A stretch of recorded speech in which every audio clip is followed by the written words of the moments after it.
the love of discipline, and treat their elders like a father. I want to give all the honor, glory, and praises to Yahawah, Bahasham, Yahawashai, Bahasham, RAWACHAA, QADASH.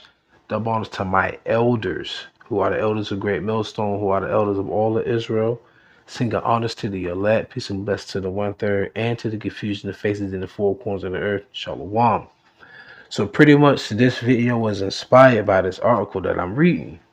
Now, what got me was that they was comparing this Chinese scientist, his striking features when he was very young, he's 87 now, to the features of a well-known actor in China who's like in his 40s or something.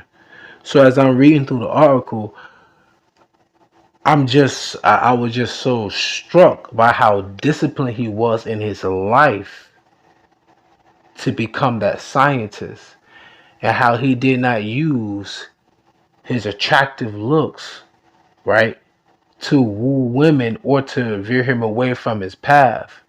But it all stems from his lineage, his family, from his grandfather to his father and to him. So I'm going to read a little bit of this article, and then I'm going to get into some scriptures, all right? So pretty much the article said, I will leave the article in the description box as well. Fans swoon over most handsome China scientist, 87, whose younger self good looks resemble those of Dr. Daniel Wu.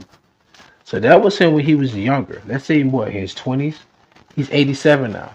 So this is like over 50 some years ago, right? So as you see, it says Wang Demon, forgive me if I'm pronouncing it wrong, 87, a Eurasian, listen to this, y'all, a Eurasian petroleum scientist from the Chinese Academy of Engineering, pioneered the country's petroleum field layering and chemical oil recovery techniques. That's just a little bit of his resume. There's so much more here, but I'm not going to even get into all of that. But I want you to pay attention to this, though, okay? Intelligence and academic achievement run in Wang's family. His grandfather was a renowned Chinese surgeon. You hear that? His grandfather. Salakia. His father studied medicine in the U.S. Not here. And his Swiss mother spoke 4 languages. Listen to the family that he was raised under. His grandfather was a surgeon. His father studied medicine in the U.S. and his mother, who was from Switzerland, she was a Swiss woman, spoke 4 different languages. And he also had striking features. He was handsome, they said, right? But his contributions were so great, they call him an academia. I apologize. Let me put some respect on this man. All it's going to stem back to, like I said, in treating the elders as fathers. Because look at what his fathers have done and what it led for him to be. And look at what the elders have done for us, going back to their decades of putting this work in, and what it led for us to become, as in being engrafted into the fold. Understand what I'm saying? Because they're shepherds to us. And then we become shepherds to other sheep that's coming into the flock after us. You should understand how it's the perfect balance. How we are not only sheep, but also shepherds, nonetheless. So what I want to say is he was given the title academician by China, the country's highest level of honor, awarded to those who have made significant contributions in their disciplines. That's what made me want to make this video. I never forget it. Shannon Sharp gave his definition of discipline on the show with Skip Bayless, Undisputed. He said, discipline requires you to be at your absolute best when no one is watching. And that's what separates the greats from the rest. It's not what they're doing on the court that makes them look so great. Well, of course, that's what makes them look great and sets them apart. But it's the time, the study, and the effort and the discipline they have off the court when the camera's not in their face, when fans are not in their faces. What are you doing in your leisure time, and your off time, and your idle time, right? The time you have, really, which is for the Lord. Because any other time you have paying bills and cooking, all the other stuff, that's just part of being in this captivity. If I'm talking to the Israelite man, because our women's supposed to be cooking. If you have a woman, may YAHAWASHI shall bless you. Understand the discipline. So he has. They say they gave him this highest honor because of his discipline. But now this is going to trigger back down to his discipline because I want to go back into his looks. All right. So they said about his looks, responding to unlike, because he got a lot of attention. You know, a lot of women were swooning over his looks. Responding to unlike attention to his looks, Wayne said, quote, "I'm just a technical guy researching petroleum. Let's talk more about science," unquote. That's a man on his purpose. Even years later, I ain't worrying about it because that was his mentality back then, decades ago. Next passage, it says, "It is said that in his youth he had many admirers, but found them, quote, intolerable distractions," unquote. Does that mean that they were not attractive? I'm pretty sure he had plenty of attractive women that wanted to talk to him. He said, but they was intolerable. Let me tell you why. Next passage. Wayne had strict demands for his girlfriend. Let's see if this is strict. Including no walks in the park after marriage. All right. And no interruptions while reading, according to the media outlet NetEase News. So he was about his business. He wasn't even let women distract him. That man said, even if we get married, we can't walk in the park. I don't want no man gawking looking at you. When I'm reading, be quiet. He's a disciplined man. He put his heart, he put his purpose first, and he made such a great contribution to his country. They gave him that highest honor because of his great discipline, which is why let me say this right. My elders of Great Millstone, they get the honor of being called, double honors, forgive me, of being called the elders of Israel in my eyes and my spirit, because they had elders above them. But they carried on that torch like in the Olympics, and they kept that flame going. They never took their hands from the plow. Talking about Elder Apostle Tahar, Elder Apostle Gabar, Elder Apostle Remlop, Elder Apostle Rakah. You got Bishop Sakaran, Bishop Anap, Bishop Ayathon, Bishop Ibai. You got all those Manata Zakba. All right, I can go all the way back to when Elder Yashawamba, all right, Khazak, all of them. They're disciplined in them. Just like LeBron James, 20 years in the NBA. Why? Because what he does off the court, the man said he spends $1 million a year on his body. And that man is 39 years old playing against guys in their 20s, outpacing them up the court. Got grays all in his hair and everything. You know what I'm saying? His son's in college right now. His son's about to come to the NBA. That's how long that man's been disciplined in his craft, and he still get max deals. But let me get to the scripture though. So like I know I've been running my mouth. Forgive me for that. Wisdom of Solomon 6:16 through 21. Talking about wisdom. For she goeth about seeking such as are worthy of her. Sheweth herself favorably unto them in the ways, and meeteth them in every thought. Notice how wisdom is also referred to as a woman, because wisdom is beautiful just like a woman. He found his science more beautiful than an actual physical woman. Like the elders find this woman, Sophia, which is wisdom in Greek, so beautiful. How I find this woman, Sophia, so beautiful, to me. Like, I haven't been to the gym in almost over a month. And I went to the gym, and I was covered in sweats and everything. I could just sense it. I could see the women. Even this one older Spanish woman. They're very nice, polite, but I can just tell how they're acting, how they're looking, how they're moving, I'm there for one purpose only. And I'm gone. It's like nothing in this world, man, not even above my mother, which I love her, but man, this is it. This is the truth. Discipline. The elders been doing for decades, right? So let's get back to it. That's why they're favored with all this wisdom, knowledge, and understanding. It comes with scrutiny. YAHAWASHI came with scrutiny because he was about his father's business, like the elders of Great Millstone. They're so disciplined because they're only doing the will of the Lord. That's why they continue to increase with knowledge, wisdom, and understanding and get the revelations. So like that. Wisdom of Solomon 6:17. For the very true beginning of her is the desire of discipline. That's like a student that keeps going to the dojo asking the master, the sensei, or the sifu to train him, and he throwing sticks and rocks at him like, get away from here, you know. But he know he's a great man. He keep coming back, keep breaking gifts, and then the sensei put him through strenuous training and see if he's worthy to understand or to get or receive this beautiful wisdom of this art. Notice it's called a martial art for a reason. It is an art, people. It's a skill, right? Anyhow, like this work, this is an art, this is a skill. But you need the necessary tool, which is the RAWACHAA to even start. And that comes with faith, which is a gift given to us. Wisdom of Solomon, chapter 6, verse 18. I'm sorry, 17.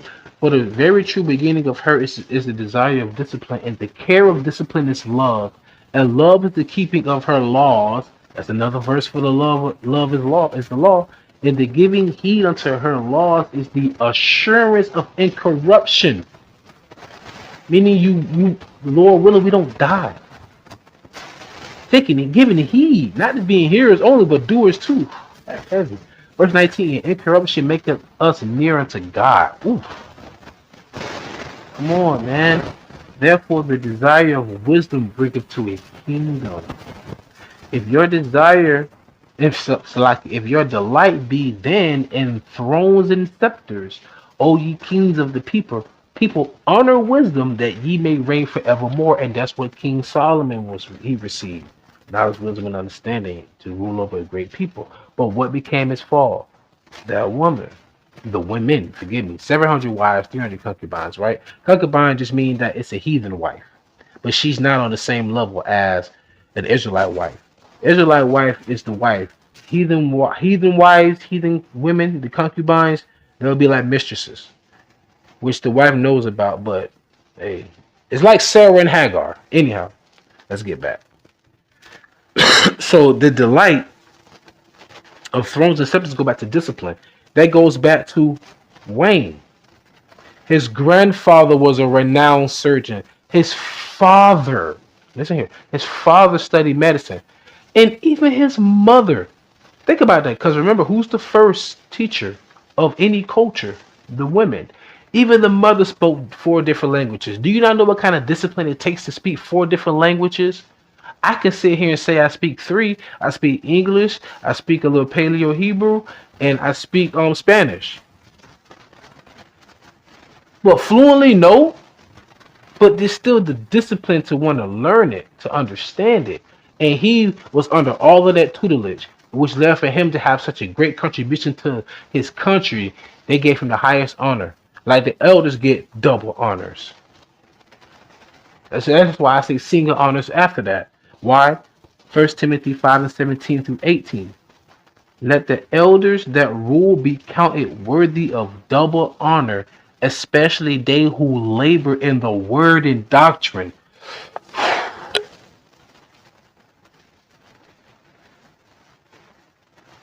No, but I don't want no. If I ever hear them talking about it, if I ever hear them talking about Bishop Nathaniel's the elder, if I hear him talking about what's his name, Yohana's the elder, if I hear them talking about Rakav GOCC's the elder, no, no, because it said especially they who labor in the word and doctrine.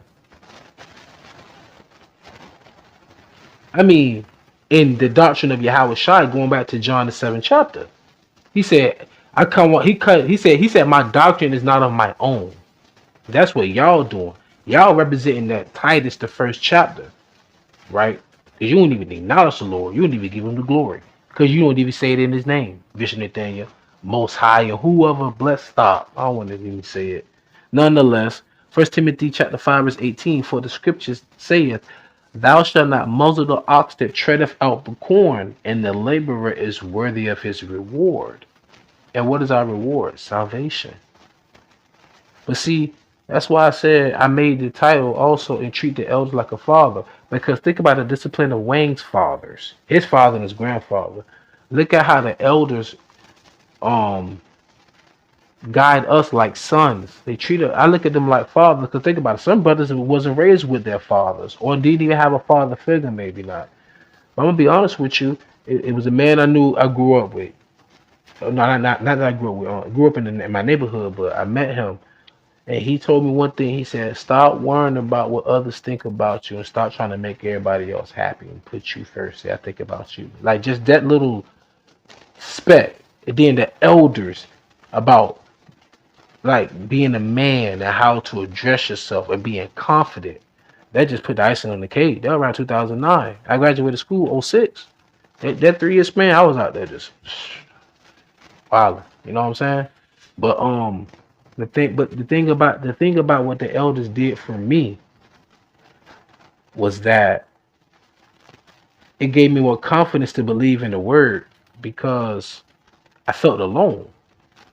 When you get that epiphany, you want to tell everybody, but it's like, damn, wait a minute, they can't get this because the Lord is not waking them up. It's not for them, right? So you understand that it all goes back to faith.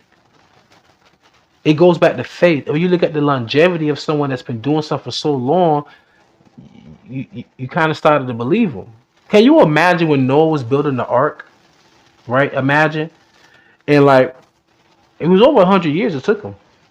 The whole time you seeing it, first people mocking, laughing at him. You still doing that? Maybe a couple people like, you want some help? Like, no, I'm good.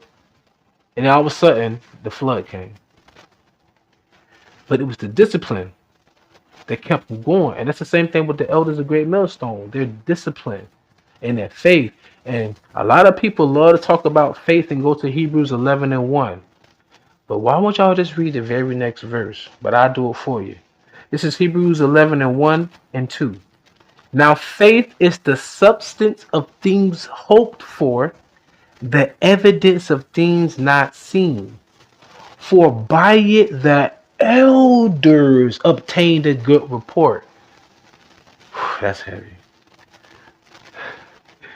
So the defamation of character to the elders of Great Millstone, the doxing, yeah, they doxed their names, their jobs, and even Elder Malcolm, I think he had lost a dojo and all of that. I mean, brothers going through it all. The brothers down in Dallas, they had their dentists, they had their businesses exposed and all that. They went through all of that.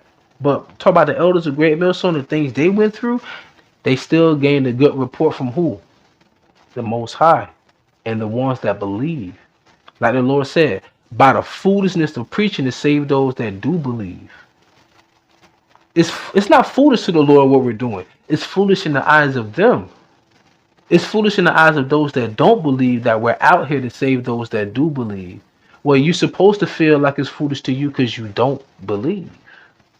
You got to always introvert these things when you think about it. They're supposed to look at us and laugh at us and scorn at us. Because remember, he who laugh not gonna cry later. We crying the morning now because we gonna laugh at them later. Like the Lord said, he gonna laugh at their calamity. That's why the elders keep going out there because they believe that there's a reward because of their faith, and they're showing it by their works. Faith without works is dead. The elders could have been saying for 40 years they believe, they believe, they believe. But if they were not out there showing their faith by their works, how the hell would I have been able to show my faith by my works? Because I did not have an example. Oh, that's heavy. Let me get that. I wasn't gonna make this long, Salakia, but let me do this real quick. Salakia. I forgot I can move that mic. Let me read this one real quick. I got a couple more precepts and I'm gonna let y'all go. I thought about it. If they would have stopped doing that, I wouldn't have. If they would not have shown their faith by their works, how would have I been able to show my faith by my works? Because I needed an example. That's what I said. All right. Romans the 10th chapter, the 11th verse. For the scripture saith, "Whosoever believeth on him shall not be ashamed." That's why they didn't mind going out there doing what they was doing, putting the garbage on people saying, "Oh, you wearing dresses, yada yada yada." It's funny, the same dudes they be saying we wearing dresses. It's dudes in Dubai who are princes that wear the same garbs that we wear, driving $1 million gold cars, that sleep with women and do all kind of disgusting things with them. And these the same kind of women that men over here who say we wearing dresses will be gawking guy and marrying. They wear the same attire. You people are just not culturally sound. That's all. But anyhow, it don't bother me. I just laugh at them on the inside. Romans chapter 10, verse 11. Oh, that's why I said all that. For the scripture saith, whosoever believeth on him shall not be ashamed. No, we're not. For there is no difference between the Jew and the Greek, for the same Lord over all is rich unto all that call upon him. And that Jew or Greek is talking about Israelites only. Those who are of the circumcision and of the circumcision, means those who know the Israelites and those who was raised during that time of Alexander the Greek. That's why you got to read First Maccabees and Second Maccabees. That's why you have to go into the Lacedaemonians, who were the 300, who were the Israelites. All right, let's not get crazy. You had to go into that time from 163 BC all the way up until the birth of Yahawashi. Then it became the AD era. There was like over 150 years, well, really over almost 200 years of being Hellenized, or should I say being Americanized. So you had Israelites who were by birth Israelites, by the blood and lineage of Abraham, Isaac, and Jacob. They were Israelites, but they would call themselves Greeks. Like today, our people call themselves African American, but they're Israelites. So that's what it means by when it says need Jew and Greek. But I'm Salaki. I know I'm getting back to it though, because this goes back to the discipline of the elders, because I learned this stuff from the elders. All right. Anyhow, verse 13: For whosoever shall call upon the name of Yahawah by Hashem Yahawashi shall be saved. Not Christ, not Jesus. How then shall they call on him in whom they have not believed? And how shall they believe in him of whom they have not heard? And how shall they hear without a preacher? So how would I have known about Yahawah, Yahawashi, except they were preaching? See what I'm saying? They were not ashamed, and they showed their faith by their works, by preaching. That's how I was able to. He asked, how then shall they call on him who they had not believed? And how shall they believe in him of whom they have not heard? And how shall they hear without a preacher? That's why the elders deserve double honors, because they who especially labored in the word and doctrine. And they still doing it to this day. Verse 15. This is Romans 10 and 15. And how shall they preach except they be sent? That's an apostle. As it is written, how beautiful are the feet of them that preach the gospel of peace. That's beautiful. And bring glad tidings of good things. The elders of great millstone, like-minded men. It said how beautiful are the feet. Why? Because you got to understand, you're on holy ground. When we're out there preaching, it's holy ground. Why? Yahshua said, when two or more are gathered in my name, I am in the midst of thee. Remember, the church is the body. We are members of the body. We are spiritual stones. We are lively stones. It's holy ground when you step up to, when you walk past the camp, really. Because the angel of the Lord campeth around about them that fear him. Remember that. Beautiful. Anyway, let me get back. So, yeah, that reminded me. So, that's why they got a good report. So I'm going to close out with this. Sirach, Ecclesiasticus chapter 8, verse 8 through 9. Despise not the discourse of the wise, but acquaint thyself with their proverbs. For of them thou shalt learn instruction, and how to serve great men with ease. Yes, we are servants. All of us are servants. That's my name. That's my omen, Abadia. Yahweh's servant. Verse 9. Miss not the discourse of the elders, for they also learned of their fathers. Who? Abba Bivens, the Yaiqua, King David, all of them. Ariyah. Come on now. Miss not the discourse of the elders, for they also learned of their fathers, and of them thou shalt learn understanding, and to give answer as need required. So really, the love of discipline, it went back to this article that I read. Because this gentleman, he received the highest honor. What they call it? They call him, he was given the title academician, Salakia. By China, the country's highest level of honor awarded to those who have made significant contributions in their disciplines. And the elders of great millstone have made a great contribution to the nation of Israel in their discipline of the love of this doctrine. Okay? The love for Yahweh Shema Shai. Because Yahweh said, if you love me, feed my sheep. If you love me, keep my commandments. So with that being said, pray you was edified, fed, stay in the spirit, don't fear it, just endure it. Ask for forgiveness, pray without ceasing, stay humble, remain diligent. Koma Sha'Allah, Wafla Babal, Shalom.